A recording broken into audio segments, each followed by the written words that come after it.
Olá! Dentro da disciplina de Administração de Serviços de Enfermagem, vamos estar falando sobre organização do serviço de enfermagem.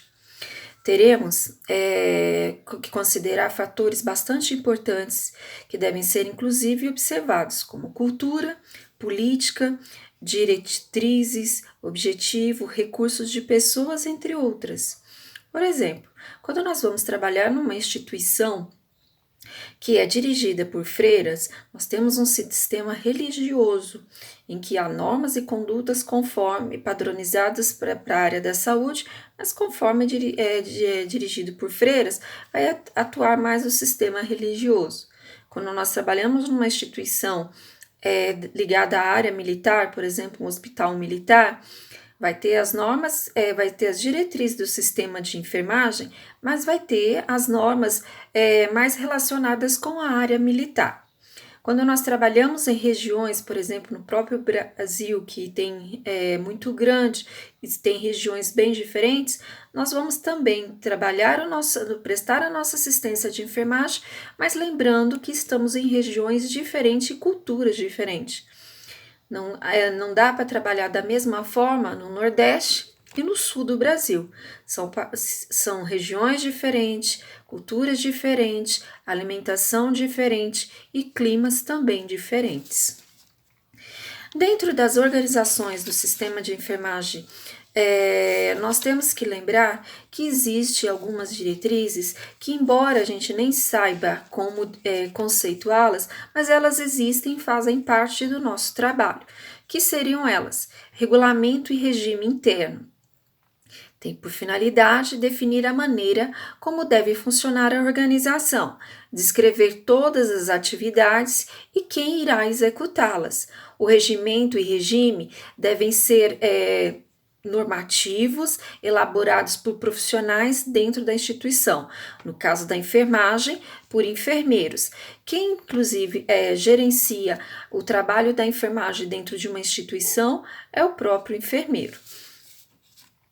Nós temos também o organograma, que é um gráfico de estrutura hierárquica de uma organização, que representa ao mesmo tempo as diferentes funções de cada um e suas ligações. Facilita bastante a comunicação dos subordinados com a chefia. Nós temos o Manual de Serviços de Enfermagem. É um guia que serve para orientar e conduzir os serviços. Os manuais de normas e rotinas para que sejam padronizadas as atividades, para haver continuidade nos serviços e nenhum profissional seja diferente do outro dentro da sua categoria. Nós temos as normas, que são regras ou instruções estabelecidos por um grupo para a instituição seguir, determinando o que deve ser feito e qual maneira que será feito. Rotinas, que é a descrição sistematizada, ou seja, rigorosa, das atividades que devem ser executadas.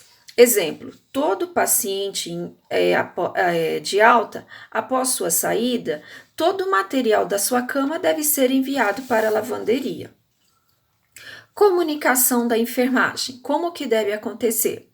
A comunicação o que significa comunicação? É transmitir informações e entender as informações. Quando você comunica, você tem que fazer com que a pessoa que receba essa informação entenda o que você está querendo dizer. O objetivo é conduzir uma mensagem para alguém ou um grupo, de forma que essa mensagem seja recebida de forma desejada, sem distorções. A comunicação ela pode ser de pessoa para pessoa, por e-mail, mensagem de aplicativos, telefone, gestos, figuras, e nós da enfermagem usamos bastante a escrita, entre outras formas de comunicação. Nós temos os recursos humanos, que consiste na mão de obra, pessoa física, no nosso caso, profissional especializado na área de enfermagem. Existe um número preconizado para cada setor, conforme sua necessidade. Inclusive, essa preconização está escrito em lei.